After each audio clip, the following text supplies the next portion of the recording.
once again, welcome to the latest episode of Penny for Your Thoughts. What is it? Episode 7. This one is the season review. As always, I'm joined by Mikey and Grant. Evening, guys. Hey, Paul. Evening. You good, mate? Yeah, very well, very well. However, on this one, we have a very, very special guest. The one and only Dante Marchitelli of the Orlando Magic and Fox Sports Florida. Hi, Dante. Thanks for joining us. Paul, Garrett, Mikey, this is an honor. This is a pleasure. It's always great to see you guys, and I'm looking forward to it. It's been way too long. I was hoping. Yeah, unfortunately, COVID seems to have had all the plans for us, my friend. But hey, it's good to catch up with you, even by Zoom, mate. It's superb. Thank you very much for coming on. No, my pleasure. Always good to see you guys. I'm glad you're doing well, and we hope to see you here soon. Excellent. Okay, we've got a huge amount to get through this week. As we dive through what has been both a shortened season in terms of games, but also elongated in the length of time that the season has gone on. So let's dive straight in there. The Magic season, it saw us finish with a 33-44 record, coming in 8th in the East with the 23rd offensive rating, the 5th rating for opponents' points conceded, which was better early on in the season. And overall, we were the 10th best defensive team. In the playoffs, we went with, and yet again, another gentleman's sweep, exiting 4-1 at the hands of the Milwaukee Bucks in the first round stage. So that's kind of a very, very basic overlook at the season. But let's start with the positives. So everyone, I know that we're each going to pick something that we were particularly happy with in the season. So, Dante, can I throw it across to you first? What was your highlight of the season, my friend? Well, I think it was, number one, just getting back to the postseason. I think getting back there was huge. As you guys know, when you miss the postseason for 6 years, then to get back to the postseason last year was huge. I know that was, we all remember that big win in Boston when you clinched the playoff berth and then winning the last game of the year. And then last season, just the fact with all the injuries that you had, the devastating news of Jonathan Isaac, losing him again in that restart for the second time this year, and then getting everyone back and then finding a way to finish and again make the postseason, given everything that happened this year, I think was a huge success. I think two things when you look on from that. I think it's Jonathan Isaac's play, when you had him. He was looking like he was going to be in consideration for Defensive Player of the Year. And you could see the jump that he took. And then when he came back for the second time before the second injury, you saw that jump that he made. Just defensively, how much better he's gotten. And then two is Markelle Fultz. I think the addition of Markelle Fultz. So in addition to making the playoffs, then you have those two guys on an individual basis that I thought were terrific. You see unbelievable flashes with Markelle, and he got to finish the season on his terms, guys. I think that's huge. He's not been able to do that in his first 2 years in the NBA, and he gets to do that through COVID, gets to finish, gets playoff experience. I think all of that is huge for Markelle. Yeah, superb. Dante, I wouldn't disagree with you. Grant, what was yours? I think it leads on actually from... it does. Yeah, Dante's touched on it. My favourite player, number 20, Markelle Fultz, of course, really playing his rookie season. I think he played 703 minutes in 2 seasons before, and he played over 2,100 minutes last season, coming back from that thoracic outlet syndrome injury, which was, unknown to a lot of people what to expect. So for him to come through, show flashes, averaging 27 minutes, scoring 12 points a game, 3 rebounds, 5 assists along those lines. You could see, he's a leader, he's a competitor, he's a key piece of the jigsaw for us, a guy who can, drive the paint, kick out. What I find most comforting with Markelle, with the ball in his hands, you trust him to make the right move, be it a pass, to an open player, or just a drive at the hoop, get the contact, and finish. So sky's the limit for the guy. And that's just, year one. So as a 22-year-old, let's look for him to progress and expect big things of him. Yeah, absolutely. Mikey, Yours. I think yours is going to be one of that is probably an awful lot of Magic fans' favourite moment of the season. Yeah, it was that win against the Lakers in January, wasn't it? Hey, I think that was a massive win. A bit of a coming out party for Fultz, carrying on from G and Dante. There's a theme here, isn't there? Yeah, there is, isn't there? But yeah, triple double. And it wasn't the stats; it was the way he finished the game, wasn't it? It was the way he bullied LeBron on a couple of plays and dictated the tempo on the offensive end. I think the other thing that people probably forget about that game was a couple of big dunks by AG. He was doing his best T-Mac impressions off the glass. Yeah. And I think he had another one where McGee pushed him as well, didn't he, when he was in the sky. So the Lakers game was there for me, and I'm gonna throw in a second one because I love Jonathan Isaac. Ended on a sour note, but that return in the bubble with the 13.7 rebounds in that 7-minute span was just such a big confidence boost, wasn't it, when we entered that bubble? So I'm going to steal two. There you go. Yeah, mate. I think the Jonathan Isaac one is a very, very valid point because that comeback he made in that game, he got us all excited for what we had to come. The other thing about the Lakers one, mate, was how short-handed we were. The team that we actually put out was Aaron Gordon, Markelle, Vooch, Kem, and Wes to start with, and from the bench, T. Ross, Mo, Gary Clark, and BJ Johnson, who he had a cracking contribution as well. It was a spectacular game. I very nearly went for that one.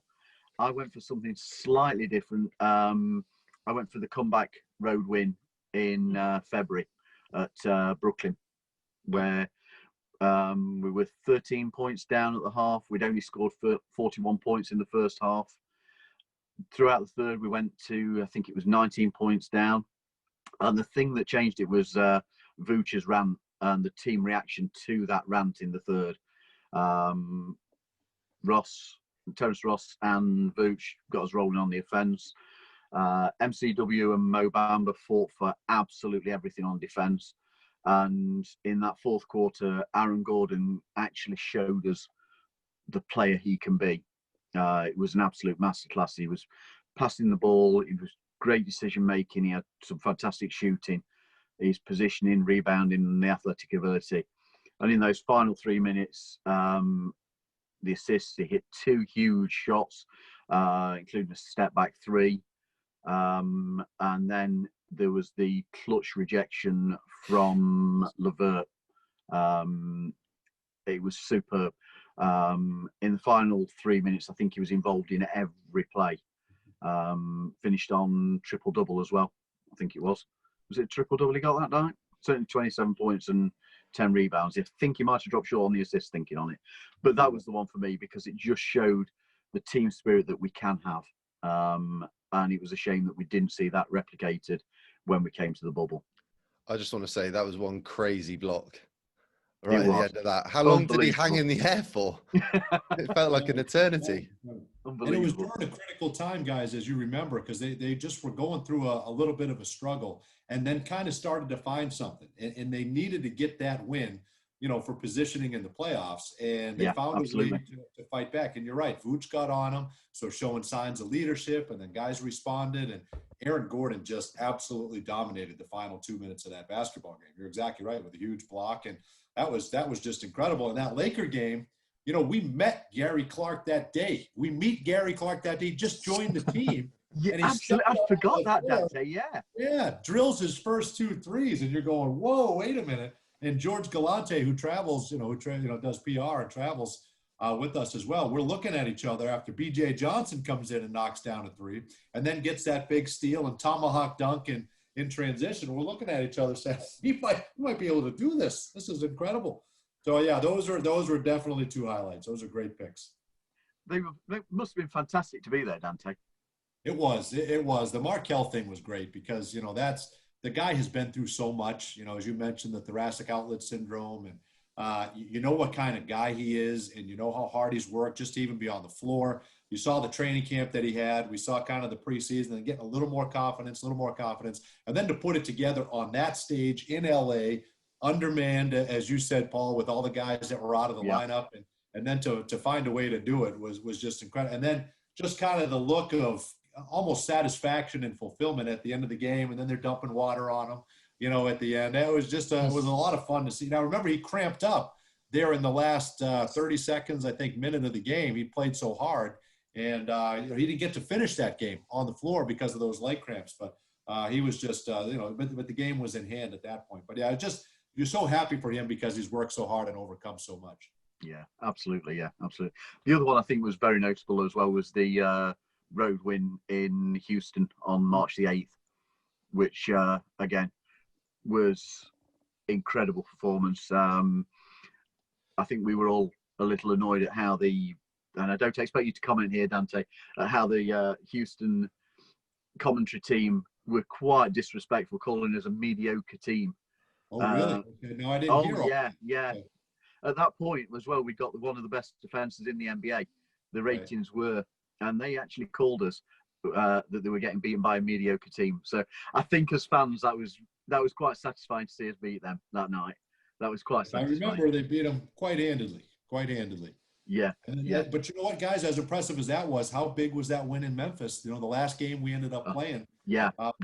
Things started getting weird. We had a meeting in the hotel that day, and they're saying, hey, you can, we're going to have this game today, but you can't go near the players. We're not going to be able to talk to the players. We're not going to be able to do interviews with the coaches.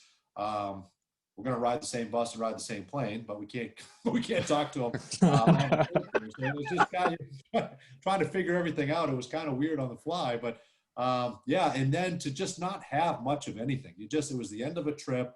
You had such a great start. You should have really, if you get a shot to go in Miami, you could have won the first 3 games, but still you had a great trip. And to come back and win it the way they did in a place that we just struggled to win throughout our history, that was a very satisfying win as well. And remember Landon and just standing there on the tarmac after that trip, and we're all looking at each other thinking, we didn't know what to expect, and we didn't know it was going to be shut down, the next day, but thinking, I think they've got something. If we can just find a way to keep playing, I think they've got something. And, unfortunately they weren't able to continue. Okay, I'm going to change things because I know that we were going to ask you a couple of questions later on, Dante, but you've kind of touched on something I know Grant wants to ask you. So, G, fire away with your question, mate. Yeah, I was just going to say, my question was, you work so closely with the players, the team or the staff, and then you're put into a position in the bubble where you're at the Amway Center, they're in the bubble. How difficult was that to change and then to be able to, broadcast and call the games from a different area, Yeah, no, you're right. You're right, Garen. I mean, it was a tough. The people that I think were the most affected were David and Jeff. I think to be to call it on the fly and to be able to watch a monitor. It was a big screen, 60, 65 inches, but you're at the mercy of whatever the camera is going to show. We didn't have our own cameraman per se. I mean, we had one where we could kind of get extra things on the side, but it was kind of a world feed. So they were one camera for both teams, and you're kind of at the mercy of what they're going to show. We worked out a way to be able to show replays after, but for those two guys, they pick up so much by looking at the bench during timeouts, by watching how Steve Clifford is interacting with his team, by seeing the next substitution. So they can see the guy rip their warm-up off, and they know coming out of that timeout who's going to be coming into the basketball game, and they can kind of prepare their thoughts there. And I'm able to look into the huddle and give them something if there's a little something extra. So while it was strange for me and Brian Hill to be able to, walking around an empty arena and having the place to ourselves, as strange as that was, for them having to react to everything and being at the mercy of that one camera, and that was different. It's a different feeling. Now they did a fantastic job. I think I can't believe how good of a job they did, but I know that was an adjustment for them, but just, terrific professionals. But just being in an empty building, it was strange. We tried to generate as much excitement as you could, but the fans are the lifeline. The fans are what makes this thing so much fun. And to not have them in the building was tough. It was strange. And it's something that I'm hoping we can get back to a full building soon. Yeah, you had a bit of fun doing the pre-game skits, didn't you? We enjoyed those. Well, we started talking about them. We said, all right, we got this giant arena, almost 900,000 square feet. to ourselves. What can we do? So we brought in wiffle ball bats and footballs, and we're having a catch, baseball, and chasing each other around. I mean, we just go for walks around the building, saw areas we'd never been to. It was very strange. Brian Hill made himself right at home in the coach's lounge. It was great. It was neat to see all that. And, we got to see guys coming in, and Jonathan Isaac was in doing his rehab, and Chuma was in doing his rehab. And we kind of got to Chief, Al Farouk Aminu. So we kind of got to talk to those guys a little bit too. But it was just wild. And you guys know, I mean, all your jobs are different, right? Everybody's working from home now, and you're trying to adapt and trying to find new ways to do it. And I think some of these changes are going to be here for good. I think we're going to have a lot of these meetings like this, kind of via Zoom and all that, as opposed to traveling to, businesses in general. But hopefully we can get back to normal. We can get back on a plane. We can start traveling. And because you do it for me, there's a lot that I'm able to tell those guys or add on the fly, being in the locker room, outside the locker room, interviewing players, coaches before the game, and just having a feel for what's happening, sticking my head in the huddle and just kind of getting a feel for what's happening. And we just didn't get to have that. Can I just say, though, as a retiree, it's not really affected my job. That's right. Congrats again. That's right. You don't have to worry about that. Isn't that amazing, guys? He got to retire at the age of 38. I'm sorry. That's out of order. That's pretty impressive. Okay, Dante, can I ask you something? Because we always get to hear, you always get to put the questions, we get to hear other people's opinions. And it's something I asked Steve Clifford via he asked it for me on one of the talks that you had. What's your opinion on the coaches challenge, and how do you think it can be improved? Well, I think it should be more than one. I think if you challenge a play and you get it right, I think you should get another. You should keep your challenge. Yeah, I agree. think you get to use it again. So I think that's something. I think they have to work it out. Sometimes these things happen so fast, and you've got a split second to make a decision. And a lot of times, guys, they're looking at David and Jeff, or they're looking at the PR guys, or if I'm close enough, they're looking at me and they're like, "What was it? Was it?" They're trying to get an instant decision. But Cliff became pretty good at that. He used it at the right time, and he was able to see real time what was and what wasn't. So I think that's one thing. I think you need to, if you get it right, you get to keep it, and maybe you get to use it another time or two. Maybe you get 3 in a game. I know you don't want to keep slowing it down.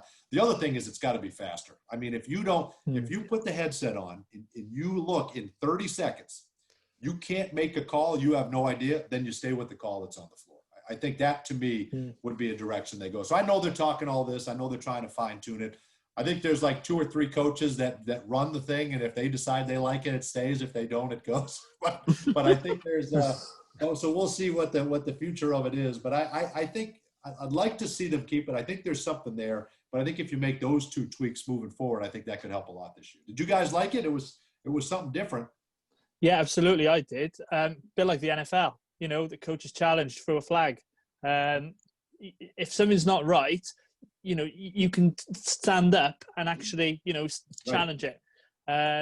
Unfortunately, in this country, in the Premier League, the coaches, they can throw their arms up all they want, and it's in the lap of the gods. At least with the the NFL and the NBA system, you've got something there that you can say, hang on a second, was that right? So I like it. We've got the technology, so get it right. That's the thing. You're exactly right. Just find a way to tweak it so we're not all waiting for 3 minutes while they're looking at the same play that we know is clearly one way or the other. I'd like to see it. I'd just get the call right, whatever it takes. Yeah, I think the fact that Cliff got so many right this year was a testament, because the NFL, they have the luxury of having coaches sat up in the booth where they can sit and watch replays quickly and determine whether they should use the flag or not. So yeah, it's definitely a good thing having the challenge. I agree. In baseball, they get to watch it again. They go like this and they make the umpire hold, and then they watch it and then they go no, or they go, yeah, I want to challenge it. And the thing that is tough, guys, and this, every single time there's a controversial call, all the players go like this.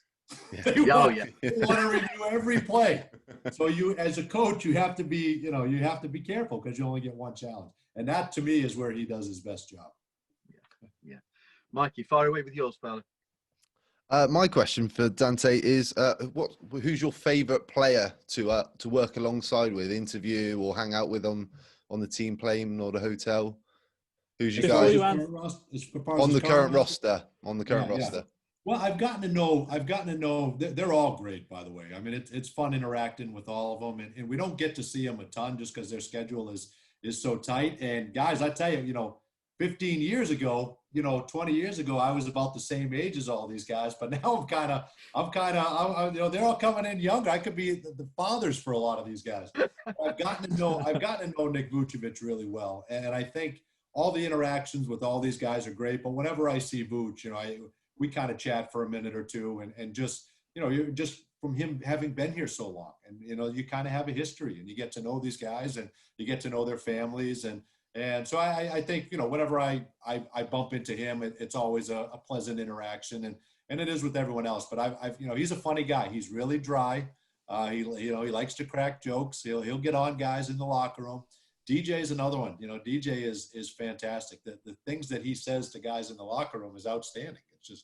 It's outstanding. So there's a lot of guys that are fun to interact with. But having known Vuce for so long, we seem to have a little bit of a longer history. And he's funny. I think he's a funny guy. That's quite interesting, actually, Dante, because the three of us have all done individually the Ultimate Lounge, where you get to spend time in the tunnel if you wish to, and the players will stop and sign autographs, photographs, and that sort of thing. And the one player who is the most generous with his time and will always stop for a photograph, always stop and have a really good conversation with you is Vuce. Yep. Every single time. So that is really interesting that you find the same being involved with the team.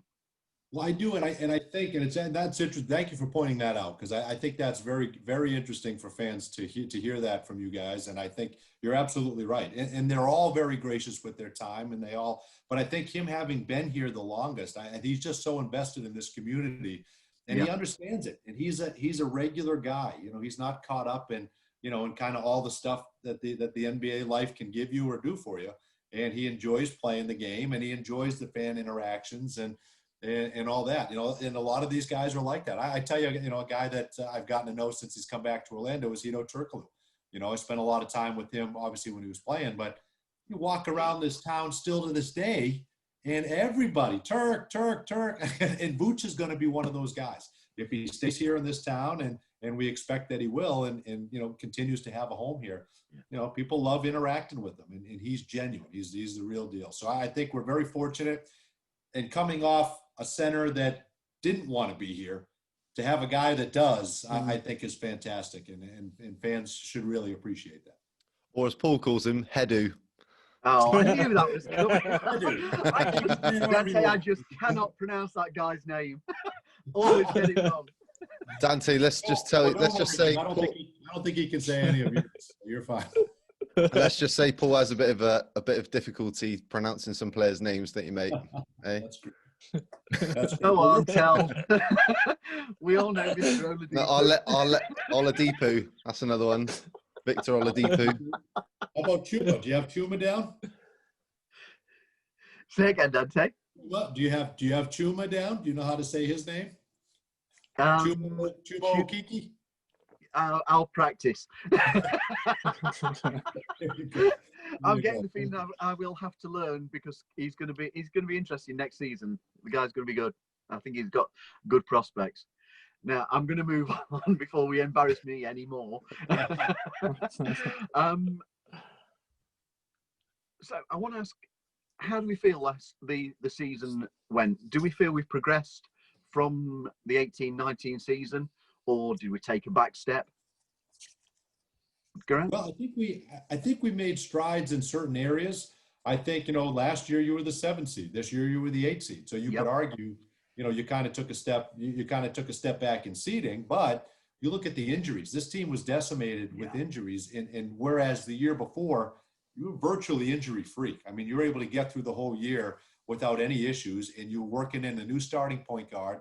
And, you lost Jonathan Isaac, who was the cornerstone of your defense, and you were the best defensive team the final 31 games of the year before. And he was so critical to that. You went through a stretch this year, for a couple of weeks where you were the best offense in the NBA. So you made great strides offensively. and then you regressed a little bit at times defensively, and then vice versa. At times couldn't score a basket for the first couple weeks of the season, but you were an elite defensive team. So it just seemed like a convo. And then you throw in COVID and you're off for 3 months and you got to try to figure out a way to get back. So that's a very difficult, in my opinion, it's a very difficult question to answer based on everything that was thrown at you this past year. And I think it's tough to evaluate the two because you had so many injuries. But, that being said, when you're 7, you're hoping to at least get 7, maybe 6 or 5 and kind of make progression that way. And your record wasn't as good and you were 8th instead of 7th. So you could argue record-wise, X's and O's, you weren't as good as the year before. But I think there's a lot of factors that go into that. And I think it would be, for me, it makes it hard to say. I think it was probably, all things considered, pretty even, because I think if you were healthy, you'd have been better. But, if you go by record, no, you didn't match what you did the year before. Well, we certainly lost the second easiest running. Yes. We had, I think it was 8 of the next 10 games were at home. 9 of them were against opponents at sub 500, which is where we had a superb record. Right. And 7 of those games were against non-playoff teams. Right. And you had just won 3 in a row, and you were playing your best basketball. And so you're right. So had that continued, you probably would have been better than the year before. The other thing, in looking at this, I didn't realise also that we were in the same position this year as we were in January of the previous year with a record of 21 and 30. We had the same record. I wasn't aware of that. Mikey, for you, how do you feel for the season? A bit underwhelming, I think. I mean, Dante's already touched on the injuries played a massive part. I think the biggest disappointment for me was our inability to beat teams above 500. I think Philadelphia, probably before the bubble, was one of the only teams that we really matched up well with. But Lakers. Yeah, on that away trip. Yeah, that's but right. But apart from a couple of wins, I think we won 5, maybe 6 games against teams over 500. That was my biggest disappointment. The teams below you should be beating regardless. But again, injuries probably played part of that. But again, if you look at the records from last year to this year, I think it's not a step backwards, is it?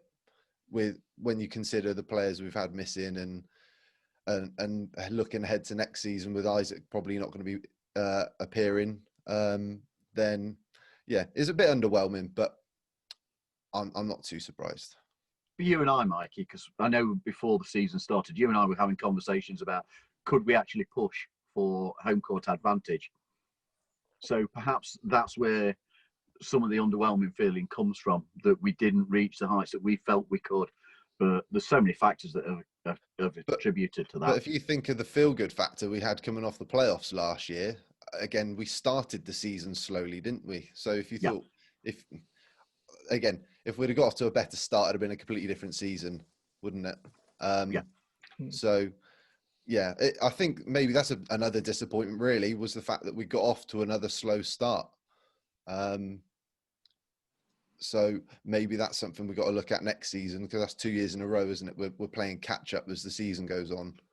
True. Yeah, you got to have a better start. No, you're right. And I think, you're going into a playoff series against Milwaukee, who had the best record in the NBA, and you're looking at, you're starting James Ennis and Gary Clark, 2 guys that hadn't started many playoff games, and 2 guys that you kind of were just getting to know right before COVID, shut it down. So you had so much thrown against you with those injuries. But there was that one game, and I forget if it was a Sacramento game or the Philadelphia, I forget what game it is, but where you brought Markelle, Jonathan Isaac, and Kem Birch off the bench. And they all 3 walked in and just went to work, just wreaked havoc on whoever it was we were playing in that game. I forget that particular game, but you're thinking, oh, we got something here. And then in one fell swoop, unfortunately, we lost Jonathan Isaac. But the injuries make it hard. They make it very hard to evaluate that. We were so injury-free the year before, and it's so, if nothing else, you have to take the injuries into account, and it kind of makes it a wash, I think. Grant, I know you've not had a chance to say on this yet, mate. So disappointed or satisfied, or somewhere in between? About the same, in between. You've picked up on a lot of points. I had a little research, did a bit of research for this afternoon. get injuries, slow starts. We started 3-7, not great. But when you compare it, you just try and think of the positives of this season. We've got our point guard now. I know I seem like I bang on about Markelle Fultz all the time, but we've got our future star there. Isaac, again, he's another key building block. You've got Chuma Okeke in the background who didn't play last year. So essentially, we're going to have 2 rookies this year. You know, we're going to have was it pick 15 and Okeke coming in. Vucevic has been solid throughout. Now, I know you get a lot of fans, you know, wanting more all the time, but these things take time. What was also impressive was we didn't go backwards in terms of, you know, we didn't drop out of the playoffs like Dante said earlier. And it's building a winning culture. Now, I'll probably get slated for saying a winning culture when we're 8th seed, but there's a bit more to it than that. You've got to have, you know, a level and stick to it. So for me, whilst being a little bit underwhelmed, you've got to try and look at the positives about it all. We found a couple of diamonds in the rough, like you've picked up on in Gary Clark, James Ennis, Wes Iwundu. You know, he's playing superbly off the bench, his hustle. You know, if you had 12 Wes Iwundus on the floor every night, you know, you'd go home from the arena satisfied that the team has, you know, left everything on the floor. So, yeah, it is what it is. It is what it is. Let's, you know, look forward to next season. There's positives there, and yeah, we'll go from there. I think you're right. If you look at an individual standpoint, you're right. Sorry, guys. I mean, Vooch has emerged in this day and age. Your center has to be able to shoot the threes, and he's done that. Look at the postseason that Vooch had. He put numbers together that guys that size have almost never done before. So he's emerged. How much of that can carry over? You've got one of the best 3-point shooters in the NBA off the bench in Terrence Ross, and just can get it going just like that. So you've established a couple of those guys. Markelle Fultz got his rookie season out of the way. He's able to play. Eventually, you're going to bring Jonathan Isaac back. Who knows what Chuma has? Can Aaron Gordon make a step? You know, are we ready for him to kind of emerge? And Michael Carter-Williams to me means so much to this team. And I know they got a big decision to make, and, you know, money if they're able to bring him back. And I hope that they are, but he was a great piece. And you're right. They had a lot of finds and a lot of guys that were just good fits, came together well. Grant, I know that you've got one more question for Dante, and we are beginning to run a bit short on time. So fire away with that, mate. Who is your least favorite team, Dante, in the NBA? Well, it's Miami, right? I mean, when you're in the in-state rival, right? When you're supposed to be in-state, I just love bringing that rivalry back. And you know what hurt a little bit was I was watching that finals run, and I'm thinking, you know, they're part of the Fox Sports family, so, you know, we love them, we joke around and all that stuff. But you know, when you go down to Miami, everybody's got the rings on, and they show you their rings. The ushers are going around, and they kind of flaunt it in your face, and that whole in-state rivalry thing really kicks in. But watching them in the finals last year, I was so impressed. I was so impressed, and it was hard to not root for them. It really was, I thought. I don't know how you guys felt, but, you know, it just something about it. It was just hard to not – they did everything the right way. They played hard. They overachieved. They had guys that came together, and it was a fun thing to watch. So it was hard to kind of have that feeling, because I always like to play up that in-state rivalry. I'll be honest, I didn't watch the finals. Made me sick watching the Lakers and the Heat. So I'm done. There you go. So now I'll shift my attention to the Lakers. The Lakers are my least favorite team. There you go. That is the correct answer. You don't know how happy that's made Grant and I. There you go. There you go. There's a lot of complaining. Every dead ball, there's a lot of complaining, isn't there, on that team? Yeah. Now they're good. Fournier, they're the champs. Evan picked up on that on some French TV broadcast. He said every time, even in the bubble when it was the warm-ups, I think we played them in game 2, didn't we? And every time it was just chipping away to the referees. So, yeah. I mean, they got their way, but it's not the right way, is it? No. Well, they'll play that up, won't they? Now that they're the champs, they'll play that up. You can't make them upset now. It worked. It worked. It's all jealousy, apparently. Yeah, right. Exactly. But But guys, this has been superb. I would love it to continue a bit, but I know that we are a little bit limited on time. So, guys, everyone, thank you for joining us tonight. Thank you for watching and listening. We do appreciate everybody out there who likes or follows, comments. We always want you to become involved. Keep subscribing to all our social media accounts. As always, I say get involved. And Dante, thank you so much for joining us. We genuinely do appreciate it. No, it's my pleasure, guys. Paul, Garrett, Mikey, you guys are great, and I'd do anything for you guys. So shout out anytime. It's great to talk to you. We love talking. We love chatting with you during the broadcasts. We love interacting with you during the season, out of the season, and you've become favorites of ours. So we appreciate it. And best thing of all, let's get you back in the building, get you over here at some point, okay? Let's figure out a way to do this safely. Those fingers are crossed. We can't wait. Yeah, fingers crossed, and we can't wait to have you guys back in the building. Or bring us over there. You know, we love coming over there. I'll tell you. Bring the magic back. We want you back for a London game. Yeah, bring us back over there. We had so much fun. We'd be happy to do it. Great seeing you guys. Keep up the Thank great you, work. Dante. Thank you Cheers, so much. Dante. Thank you, mate. You guys take care.